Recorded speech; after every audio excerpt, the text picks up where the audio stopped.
In Bengal sports YouTube চ্যানেলে আজ 3 দিনে গড়িয়ে গেল ইন্ডিয়া ওয়েস্ট ইন্ডিজের টেস্ট। এটা কিন্তু আর আহমেদাবাদ স্টেডিয়ামের মতো 2.5 দিনে খতম হলো না, মানে শেষ হলো না।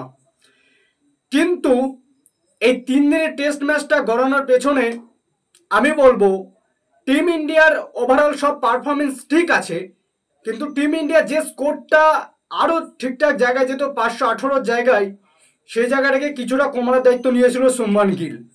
হয়তো অনেকে অনেক রকম বলেছে, অনেক আলোচনাও করছে, কিন্তু এটা কমানোর দায়িত্ব নিয়েছিল শুভমান গিল। সেটা বলবো কেন। কিন্তু তার আগে টিম ইন্ডিয়া 518 রান করেছিল তাদের প্রথম ইনিংসে, এবং ওয়েস্ট ইন্ডিজ জবাবে নেমে তারা 248-এ অল আউট হয়ে যায়। এবং 248-এ অলরাউন্ডারে টিম ইন্ডিয়ার বোলাররা কিরকম পারফরমেন্স করেছে দেখেছো।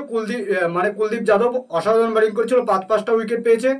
জাডেজাও দারুণ স্পেলিং করেছিল, জাডেজাও হচ্ছে তোমার 3-3টে উইকেট পেয়েছে, ঠিক আছে, ভালো স্পেলিং করেছিল বলাররা। এবং ব্যাটিংয়ে শুভমান গিল 129 মতো করেছিল, যশস্বী জয়সওয়াল 175, এবং অপরদিকে সাই সুদর্শন সে 87 রান করেছিল। এরকম ভাবে টিম ইন্ডিয়া করেছিল।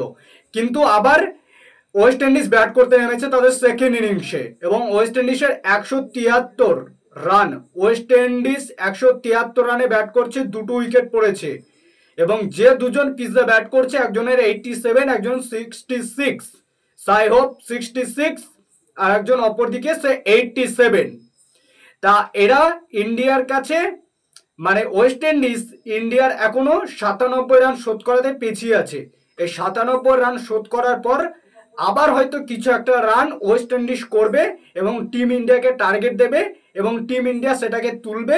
তাহলে হয়তো টিম ইন্ডিয়া জিতে যাবে, ইনিংস হারবে না, টিম ইন্ডিয়া জিতে যাবে। কিন্তু এই মানে 3 দিনের জায়গায় কালকে 4 দিন গড়িয়ে যাবে ম্যাচটা, এবং তারপরে 5 দিনে গড়াচ্ছে। এটা গড়াতো না। কেন বলছিলাম, শুভমান গিল যখন ব্যাটিং করছিল যশস্বী জয়সওয়ালের সঙ্গে, যশস্বী জয়সওয়াল যখন 175 রানে ব্যাট করছিল, তখন শুভমান গিলকে কলিং দিয়েছিল সিঙ্গেল রানের জন্য, মনে আছে তোমাদের আশা করি সকলে। কিন্তু শুভমান গিল সেই কলিংটা ঠিকঠাক ভাবে নেয়নি, এবং কলিংটা খেয়াল না করার জন্য শুভমান গিল কিন্তু পিচ ছেড়ে চলে গেছিল সিঙ্গেল রান নেওয়ার জন্য। কিন্তু শুভমান গিল পিচ না ছাড়ার জন্য যশস্বী জয়সওয়াল রান আউট হয়ে যায় 175 রানে। এখানে দুটো লস হয়েছিল টিম ইন্ডিয়ার। এক, যশস্বী জয়সওয়ালের ডবল সেঞ্চুরি কমপ্লিট হলো না, এবং অপরদিকে টিম ইন্ডিয়ার রানটাও কিন্তু কম হলো। হ্যাঁ, অনেক অডিয়েন্স বা অনেকে বলবে যে শুভমান গিল কিন্তু রানটা করে কিছুটা পুষিয়ে দিয়েছে, সে 129 রান করেছে, সে অনেকটা পুষিয়ে দিয়েছে, পুষিয়ে দিলেও কিন্তু একজন সেট ব্যাটসম্যান যশস্বী জয়সওয়াল, সে হচ্ছে তোমার এতটা রান 175-এ ব্যাট করছে, তাকে আর একটু বেস্ট যশস্বী জয়সওয়ালের কলটা শোনার দরকার ছিল শুভমান গিলের। তা দেখা যাক, 97 রানে ওয়েস্ট ইন্ডিজ পিছিয়ে রয়েছে। ওয়েস্ট ইন্ডিজ কি করে 97 রান শোধ করে দিয়ে, 70 নিশ্চয়ই করবে। একজন পুরো পিজে গেড়ে গেছে, দুটো ব্যাটসম্যান সাই হোক এবং অপরদিকে আরেক ব্যাটসম্যান 87, 66 দুজনে ব্যাট করছে অসাধারণ। এবং আহমেদাবাদের মতো হয়নি, দিল্লির মাঠে যে টেস্ট হচ্ছে, লড়াই করছে বলাই যায় ওয়েস্ট ইন্ডিজ। এবং ওয়েস্ট ইন্ডিজ টিম ইন্ডিয়াকে কতটা টার্গেট দেয় কালকে 4 নম্বর দিন শেষের পর আমরা সেটা বুঝতে পারবো। বাকি তোমাদের যা যা করার দরকার অডিয়েন্স হয়ে অবশ্যই করে দিও।